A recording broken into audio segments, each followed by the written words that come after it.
Hello, I'm Don Frazier, And I'm Daniel Zarzoza.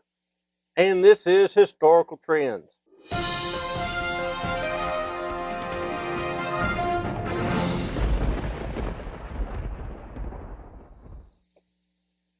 College athletics, the final step most athletes must take to reach the level of competition that every schoolyard sports hero wants. If you do well in college, you have a great shot at becoming a professional athlete. That's the usual path. Where are the D1 athletes? Now you must realize, very few actually make it to the professional level. I'll throw you a few stats to show you what I mean. I bet this is going to be depressing. Oh yeah. Out of 34,000 baseball players that play in the NCAA, only 9.1% go to play in the major league. Wow. Out of the 18,000 that play men's basketball, only 1.1% will play for the NBA. 1.1. Wow. Out of the 16,000 that play women's basketball, only 0.9 go to play in the WNBA. Out of 25,000 men's soccer athletes, only 1.4% will go into professional play. These stats come from the NCAA itself and include all divisions including 1, 2, and 3. The only exception are the NAIA schools and the junior colleges around the country. The minuscule number of collegiate athletes that go pro isn't the only thing on the agenda for this episode. I'll open your eyes to the system of college recruiting, and we'll watch it to the end of an athlete's career. Great.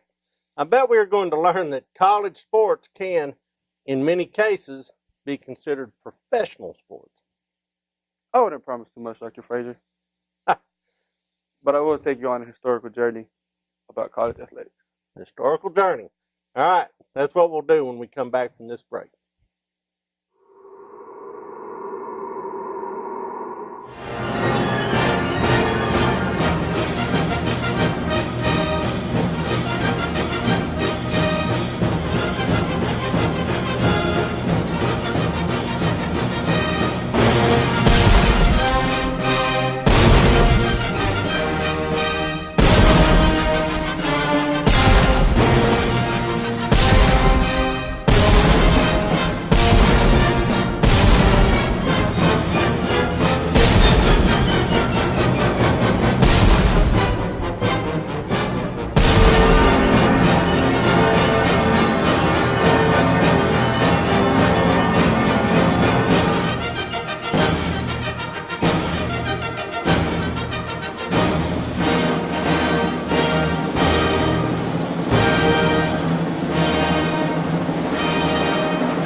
And we're back.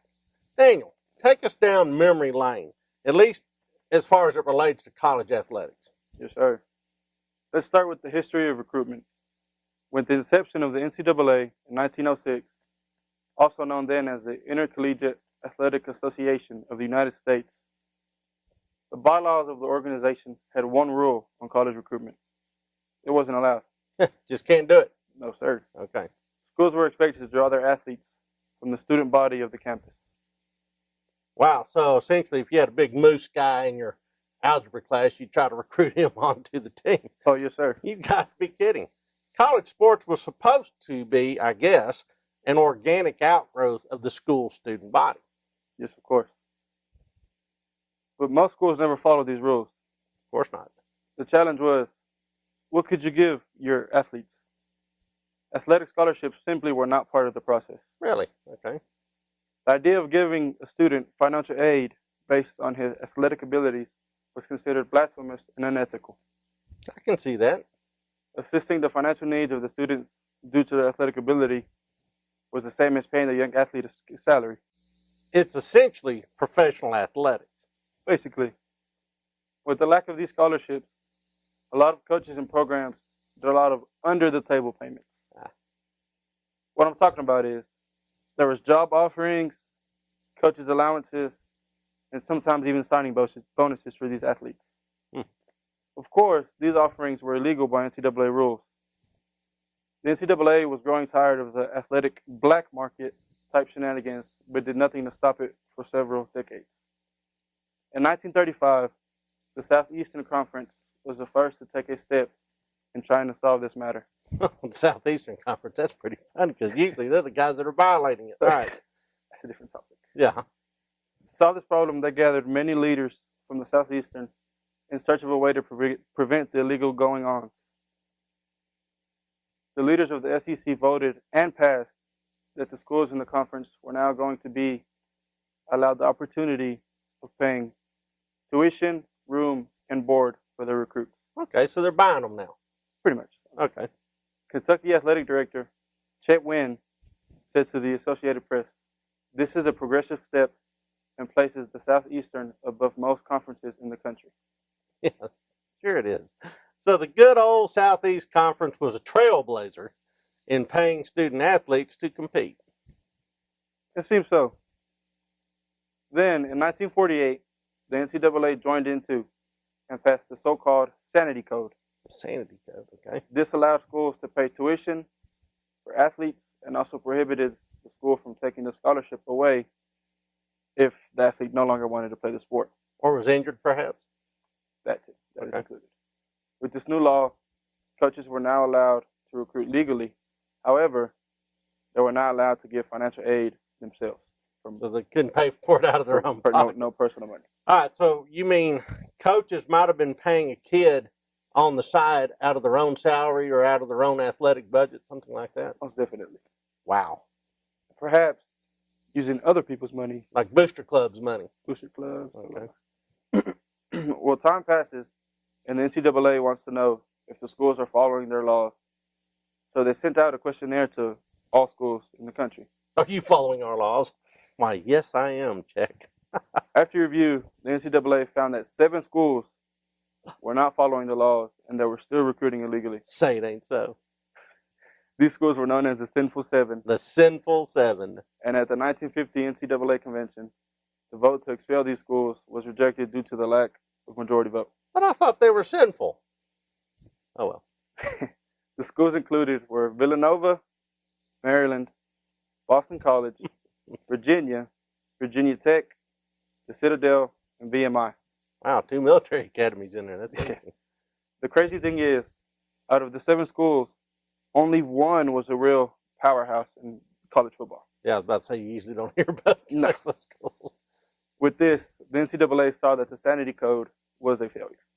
So even with an attempt to regulate how students could be recruited as athletes, there were still athletic programs willing to break the rules. Of course. The NCAA then passed new laws that allowed recruiting and scholarships. However, this time around, the installment of an enforcement arm was added to the laws. It puts muscle into it. Yes, sir, help enforce. Okay. This ensured that the schools were following the rules of the organization. As you can see, way before the time of this generation of athletes, coaches were playing the system to try and get players to come and play for their school. Trust me, there are many stories of coaches going the extra mile for players. Here today, we are going to share a few that are dated back before the century. Okay. Back- Before this century meaning the 21st century. Yes, sir. That's exactly what I I'm a historian, before this century could be anything I like apologize. 1900s, 1700s. Anyhow, go ahead. Back in 1968, there was an assistant coach for the Oklahoma Sooners Ooh. named Barry Switzer. Barry Switzer. And What his a guy. team was a part of the Big 8 conference. Yes. But within the Big 8, there was no limitations on how many times your coaches could visit the recruits. Okay. However, within the Southwest Conference, a competitor of the Big 8, coaches were restricted to 1 visit only. Because of this, Switzer knew that schools of the Southwest could only visit his prospects once. Switzer took advantage of this by staying for 3 days with one of his recruitings. So he just moved into the back room. Basically. Wow. Funny thing, the athlete lived right here in Abilene, Texas, Really? where we're at. I can't believe that. His name was Jack Mildren. You may have heard of him. Oh, yeah. People around town know Jack Mildren. And Switzer often helped around the house, cleaning and doing chores with Jack's parents. That's funny. One evening, Switzer was helping Jack's mother wash dishes Nice of when him. Coach Gene Stallings, head coach for A&M at the time, came for his one and only visit. So did Mildren end up going to OU or to A&M? Switzer ended up signing Jack Mildren for OU. And Mildren became one of the first great quarterbacks to run the wishbone offense for the Sooners. I may have mentioned, maybe not, that Switzer finished the dishes that night. I would have required him to before I sent my boy off to school. That's a good point. Yeah. It's easy to say that the NCAA soon banned this type of recruitment tactic. Another funky recruitment story can be the one of Derek Gilmore. Derek Gilmore. Derek was the director of player development in Oregon I think I know this story. Yeah, go ahead. for the recruiting class of 2004. Derek wanted a way to make his recruits feel a bit more special, so he decided to give them superhero names. So basically, each athlete was given a superhero nickname and logo. Wow. So when mail came from Oregon for the recruits, their logos were always marked on the envelope. Really? Yes, sir. Gilmore wanted to bring this farther the next year. He wanted to up his game a bit more. So for the next year's recruiting class, Gilmore had a better idea, stating that each player wants to be larger than life. To help his recruits feel this way, Gilmore enlisted Oregon students to help him make some comic books for his athletes. Comic books for his athletes. Comic books. Were these like, also passing as textbooks in their classes? Sorry. I'll let you go.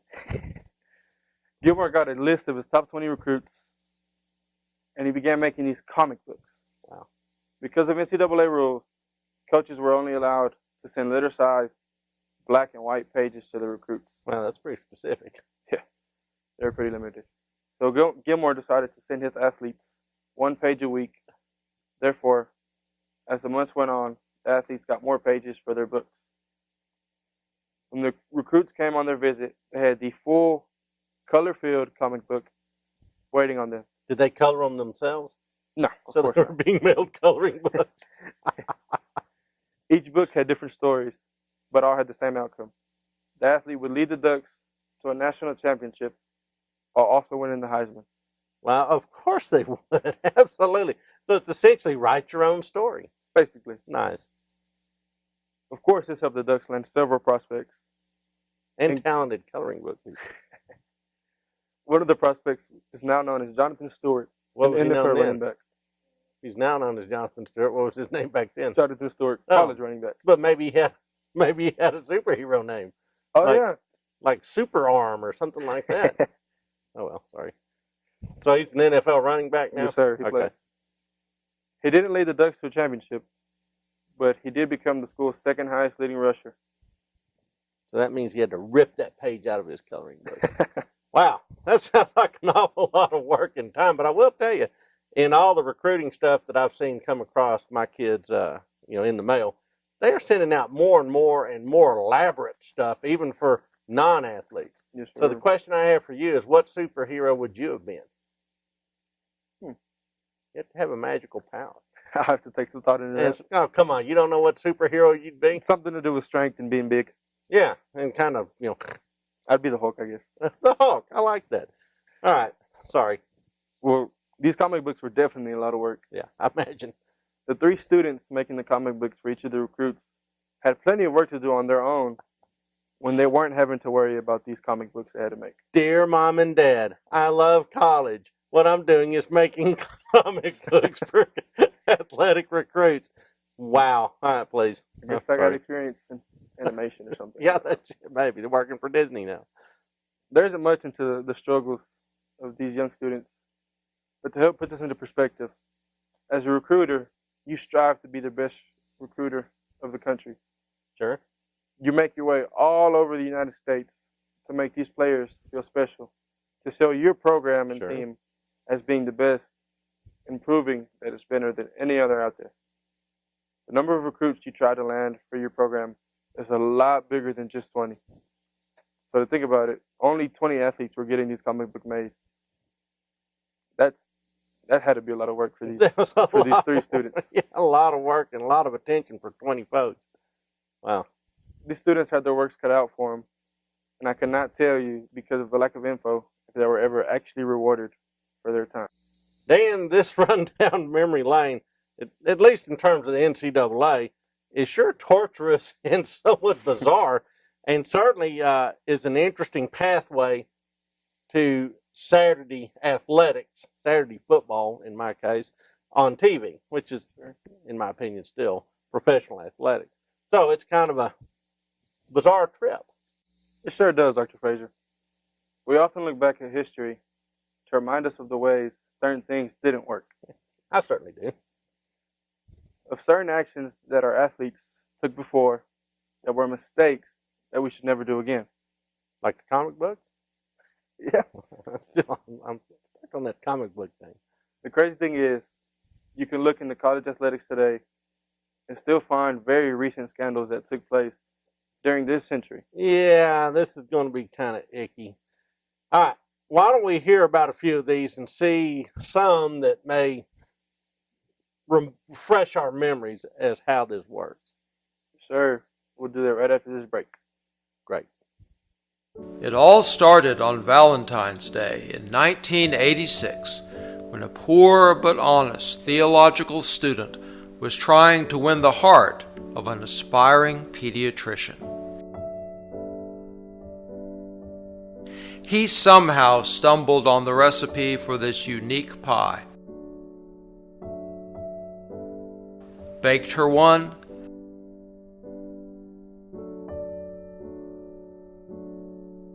and the rest is history.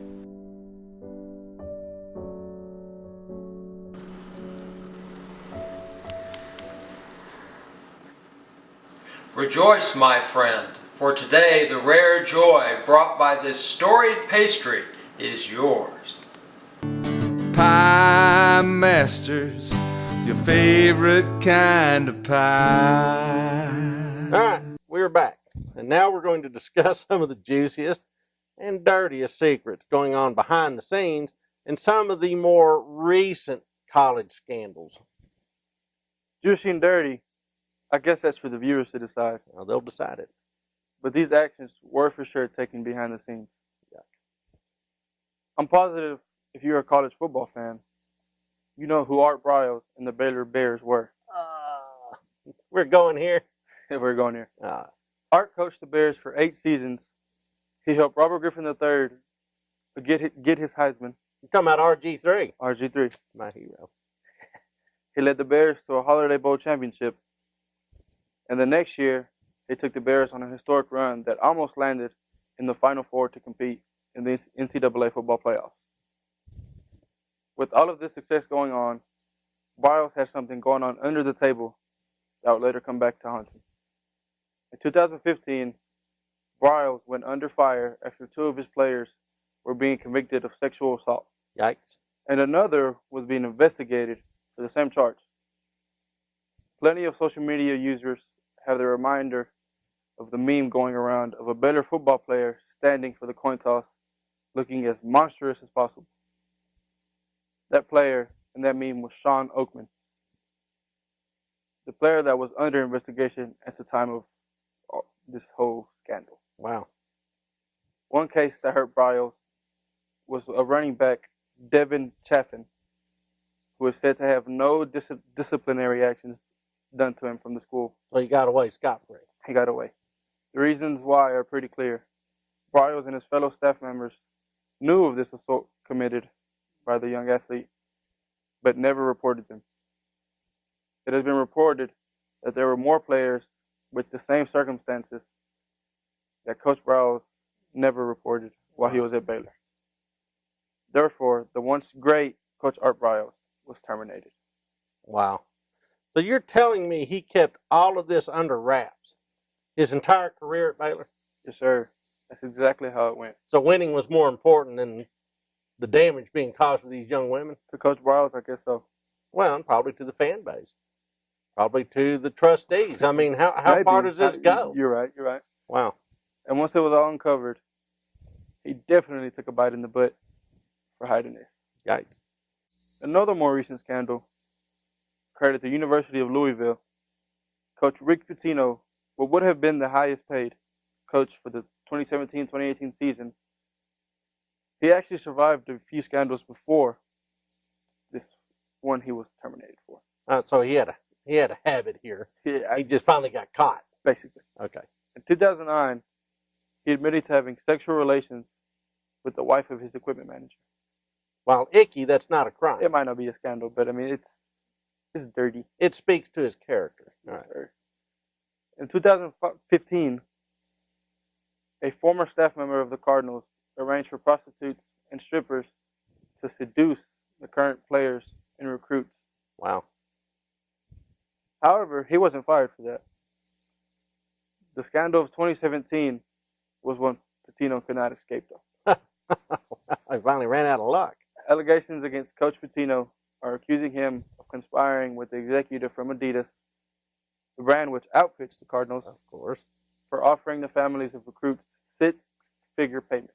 Wow, that's somewhere north of $100,000. I did that math in my head. I'm proud of you for that one. Thank you. With the departure of Coach Patino, this leaves one of the usual powerhouses on shaky grounds for the 2017-2018 season. Boy, we could talk about scandals for weeks and weeks, but we don't have time for it. In fact, let's go ahead and take another break and field some of the questions that we have coming in on this very topic. We'll be right back. McMurry University, founded in 1923 as a United Methodist institution, is a student-centered community that empowers its graduates to lead lives of meaning through scholarship, leadership, and service. McMurry University is located in Abilene, Texas, about 150 miles west of Dallas-Fort Worth.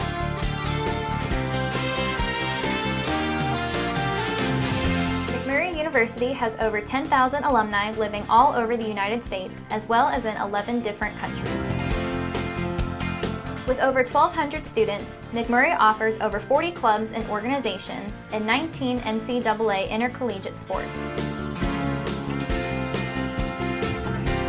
McMurry University offers over 45 academic majors, including 10 pre-professional programs with a 13-to-1 student-to-faculty ratio. The 52-acre campus located in the heart of Abilene offers opportunities to explore the beautiful West Texas area.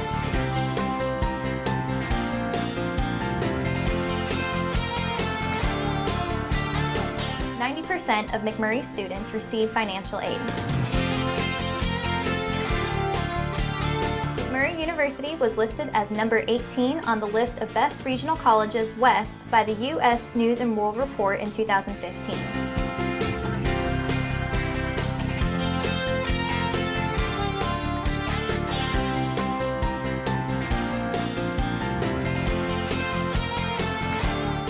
Information, visit admissions.mcm.edu or call 325-793-4700. We're back and are moving on to some viewer questions. You got them. What are some of the ways the NCAA regulate recruitment? I have no idea. This is kind of your realm. I don't recruit history students like this. My gosh, I'm not even sure they'd know what to do if I did. The NCAA has its set of rules. Okay. Every school in the country under the NCAA jurisdiction is expected to follow these rules.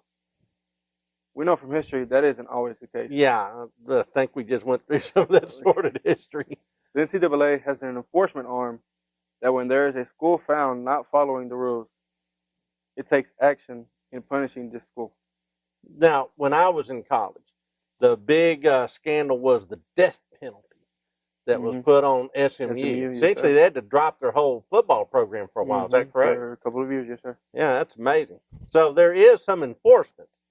But it seems like these schools are so heavily incentivized to win and to get the biggest chunks of meat on the field that they can, that they're willing to take the risk. You know, what's the chances of getting the death penalty? What's the chances of having your athletic program shut down like that? Yes, sir. Pretty slim. And so other than sacrificing a few Art Browses, you know, throwing them under the bus, seems to me that, you know, this sort of recruiting issue transcends just the coaching staff. It really is about a university culture. Well, we're a long way from getting the moose out of algebra class to come out there and throw the ball around on the field, aren't we? Yes, sir. I'm telling you, it's professional athletics. Oh, well. Next question. Here's one. What are some ways schools were punished for not following the law set by the NCAA? Well, we just talked about the death The penalty. death Do you know of penalty. any other sort of incremental? There are different kind of suspensions, Okay. we can say. So a certain suspension can be from you're allowed to play, but you aren't allowed to win a championship. You aren't allowed to compete in any kind of bowl type game. So you're essentially somebody else's tackling dummy for a couple of Basically, years? yes, sir. Okay, Yes, nice. sir. Really, McMurray is under a kind of suspension right now. Because we went from Division From Two Division back two to to Division Division- Three yes, after sir. we went up to Division Two from Yes, sir. Division Three. Yes, sir. We just kind of did that ping pong thing. We're in the last year of this suspension, I guess you can call it. All right, so next year you guys can really compete. Yes, sir. Will that be a big motivator for y'all? I think it'll add some fire to the culture. You'll do it, man. Y'all can go all the way next year. We'll work That's on what it. I'm expecting to hear. Come on, Warhawks. All right, Here's a question I was asked. all right. You're an athlete that was recruited. Were you recruited illegally? I find this kind of funny. Were you recruited illegally to a Division Three To a program? Division III What program. could we That's- do that's what for was- you to that was recruit funny. you illegally? I was recruited in a very legal manner. Now, tell me about your recruitment process, because this is all terra incognita for me. I was never an athlete. Every time I had the urge to exercise, I usually laid down till it passed. So, tell me all about your athletic journey up to the collegiate level. Well, I wasn't heavily recruited. I mean, I'm in a D3 program, so of course there's not many schools going out as much as D1 programs. Sure. And with D3, you can't offer athletic scholarships. Yeah, correct. You're only allowed academic scholarships as a student. Okay. Well, I mean, this is an honors program that you're in. Yes, sir. So clearly you've got some gray matter up there, an 80-pound brain riding up there, non-concussed, I might add. I hope so. Yeah. So, I mean, how did they go after you? How did they even know about you? Actually, Kevin Hurley's here. He's from the city I came from, and Oh, Diboll. yes, sir. Technically, he recruited me. Okay. He told our coaches, and So he was a student here. yes, sir. He's Said, a I player. watch Big Dan. He knows how to hit people on the line. Pretty much. Yes, Okay, so that's how it was. hmm Now, did you have any guys that went D1 from your school? No, we had a fellow D3 member, and that was it. Okay. So, in Diboll is what, a 4A school? 4A. Okay. So, essentially, how was the college athletic recruitment different than, say, any other student that's recruited to go to McMurray? Well, considering McMurray's 6 hours away, they really didn't come find me. I was actually in Abilene for a powerlifting meet when they came and visited me here. Okay. So, they just targeted opportunity. Yes, sir. Okay, that's interesting. So when you're playing D3 ball, you're not getting paid. You've got some academic scholarships. Mhm. Why do you do it? Why does anybody play D3 ball? Well, for me, I love the game. Okay, I had other opportunities to go just to school, but I came because I love the game and I wanted to continue playing for another 4 years. sure. And what are your professional aspirations? I would like to be a coach of football later in life. So probably having some college level football under your belt would make you a better coach. Yes, sir. That would help a lot. All right, so this is professional development. Yeah. Okay, so it's Mhm. professional development, and it's not paid entertainment. Mhm.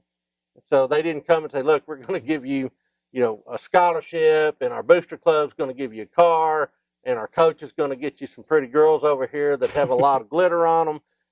Nothing like that. No, sir. All right, so you were here just to kind of get an education and be good at what you do. That's interesting. That's a whole different story than what I see with Oh, yes, sir. D1 schools and all the Yes, sir. hype that surrounds them. Mm-hmm. Interesting. All right, so I guess that we've probably talked this thing as far as we can. This is one of those subjects that could just go on and on, Oh, yes, sir. and it's just infinitely fascinating. And we know what kind of superhero you would be, in case anybody wanted to recruit you with a comic book. Yes, sir. All right, so looks like that's all the time we have. Thank you, Daniel, for your time, and to our viewers, we'll see you next episode. I'm Don Frazier.